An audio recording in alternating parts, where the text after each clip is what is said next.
Welcome to For the First Time in Forever, the show that aims to fill the gaps in all of our watch lists. Last week we took a look at the adored martial arts 80s classic, The Karate Kid. And if you haven't seen that video, you can check it out by clicking the link in the description below. This week I turn my attention to one of the most powerful movies directed by one of the greatest filmmakers of all time. This is Schindler's List. Wait a second. I am going to be talking about spoilers for this film, so consider this your warning now.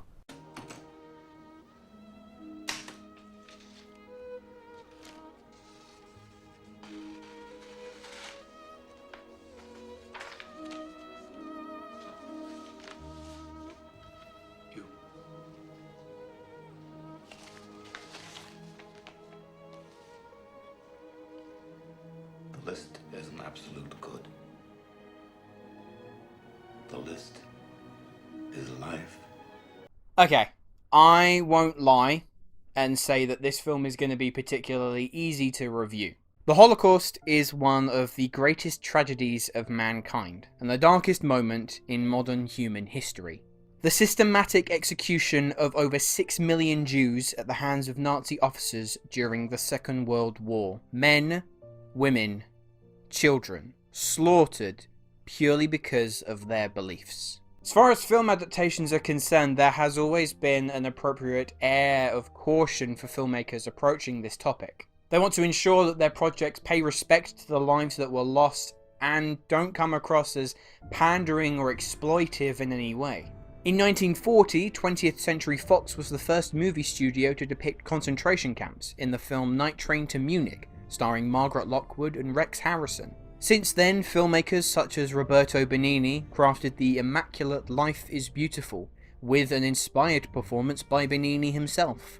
Slightly more recently, Son of Saul, a Hungarian film that won the Oscar for Best Foreign Language Film, detailing the story of a concentration camp prisoner who seeks to bury the body of a young boy he mistook for his son. But it was in 1993 when Steven Spielberg took on the insurmountable challenge of telling a story from the Holocaust, one of Oskar Schindler. Schindler, who in the film is portrayed by Liam Neeson, was a German arms manufacturer who, during the height of the Second World War, employed oppressed Jewish citizens in his factories. However, when his workers are abducted and placed in a concentration camp, Schindler, alongside his financial advisor Ishtak Stern, played by Ben Kingsley, plan to save as many as possible from persecution, endangerment, and certain death. Like I said, talking about this film from purely a critical perspective is a bit of a challenge because of how emotionally charged the film and its subject matter is. So in this video, I'm not going to sit here and break down every single aspect of the film because I just don't feel like that's the best way to approach it. Instead, yes, I will be talking about it from a filmmaking perspective, but also the emotional significance that it had on me watching Spielberg's Oscar-winning classic for the first time. Plus, it also seemed like the right time to do it this week, seeing as earlier in the week it was Holocaust Memorial Day, a day where people across the globe light a candle to remember the 6 million plus lives lost due to this human atrocity. You see, up until 1993, Steven Spielberg was very much the crowd-pleasing director. The blockbuster whiz kid who can always be trusted to get bums on seats, whether it be a trip to Amity Beach where a shark is lurking, or going on a wild adventure with the most iconic archaeologist cinemas had ever seen. And in the very same year, Spielberg debuted one of the biggest blockbusters of all time, Jurassic Park.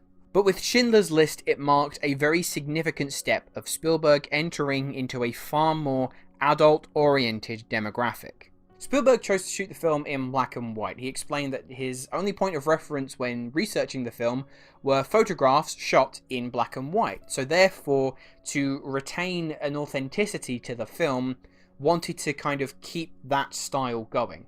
And by doing so, he immediately removes any semblance of warmth or hope to cling on to. It heightens the coldness and complete absence of humanity within this time. There are only two instances where Spielberg allows colour to seep in.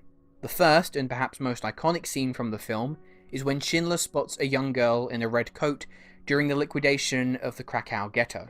In perhaps the film's most distressing sequence, in an otherwise deeply distressing film, The significance of that little girl's red coat is to highlight the innocence shining bright in a violent and upsetting scene. We discover in a later scene that the innocence was ultimately lost. This is a grueling experience, a tough film to sit and watch, but deliberately done so. The only other time colour appears is from the flames of the candles as a rabbi leads a service for the workers of Schindler's factory, a symbol of hope that has managed to find its way through, a light shining in the darkest of times. But in Janusz Kaminski's cinematography for scenes such as the liquidation of the ghettos or the shower scene, the camera is handheld, almost treating the footage as if it has been photographed like a war reporter, or perhaps a camera strapped to another helpless person running for their life. By the time we reach Auschwitz, Kaminski captures it as if we are taking the steps towards hell, with the chimney acting as a looming and impending threat. As far as performances are concerned, it's a universal feat of brilliance. Liam Neeson gives the best performance I've ever seen from him. Towards the opening of the film, Schindler is an enigma. You're reasonably aware of where his character ends up, but to begin with, he's very much acting pally with Nazi officers, only to then provide a place of work for Jewish residents purely for how cheap they are. It's during his visit to a concentration camp led by the despicable Eamon Goeth, and an eye-opening conversation with Helen Hirsch, a maid of Goeth's, that he realises the extent of the danger these people face, and subsequently begins to concoct a plan for their eventual liberation. Throughout, Neeson maintains a very stern exterior, but come the climax, and the weight of Schindler's efforts finally crash down upon him, Neeson delivers a deeply moving performance, begging himself that he could have saved more. However, in the very same moment in the back of your mind, there is that startling reminder that these are just 1,100 of millions. Working alongside Schindler as Stern is the ever-impressive Ben Kingsley. Kingsley does some of his best work in this role, giving a beautifully understated performance. Stern provides the humanity that his surroundings are so desperately lacking, but it's not showy. He's always calm, always assured, but also you can tell that he has this deep-rooted fear, that with the smallest of mistakes, it all could come tumbling down. As for Ralph Fiennes, you are terrified every time he steps on screen. Everything about him is putrid and vile, taking potshots from the balcony of his villa, slaughtering men, women and children seemingly just for sport. You think, for a split second, there is a chance of him coming to his senses after Schindler tries to manipulate him, tapping into his ingrained god complex. Sadly, his chances of pardoning are short-lived. Spielberg also partnered with longtime collaborator and musical composer extraordinaire John Williams. Williams' score is far less bombastic than his usual pieces, but it's Schindler's main theme itself that serves, in my opinion, as one of the most beautiful themes in all of cinema.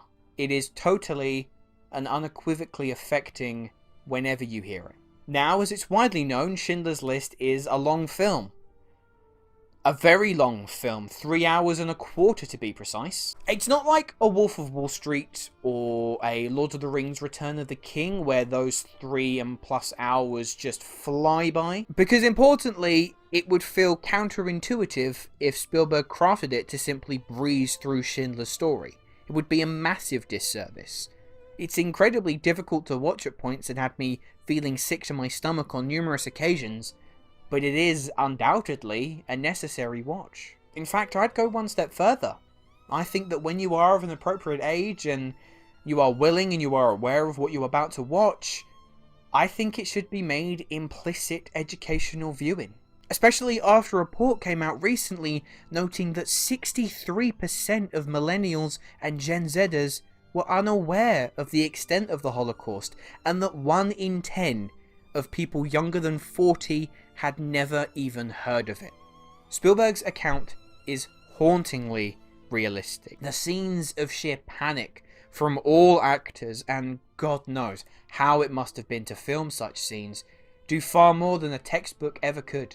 Schindler's List is Spielberg's magnum opus. His impassioned direction is paramount to the film's unbridled emotion found in every single frame. John Williams' score is magnificent. Janusz Kaminski's cinematography captures this story in all of its horror. And yes, it is difficult to watch. But I urge you, whether you are like me, who just never really got round to it, or you've been putting it off for some time, I urge you, take the time and watch it. Now, for these videos, I usually give a rating, followed by a goofy looking picture of myself. I just don't feel like that popping up on screen is really appropriate. Of course, Schindler's List is a god tier movie, but yeah, I just don't feel comfortable putting a goofy looking picture of myself. Anyway guys, those are my thoughts on this film. Let me know, have you seen Schindler's List? Is it one of Spielberg's best in your opinion? Let me know down in the comments. And as always, thank you so much for watching, and I will see you in the next video. But before I go, here is a little teaser for what you can expect for next week's episode.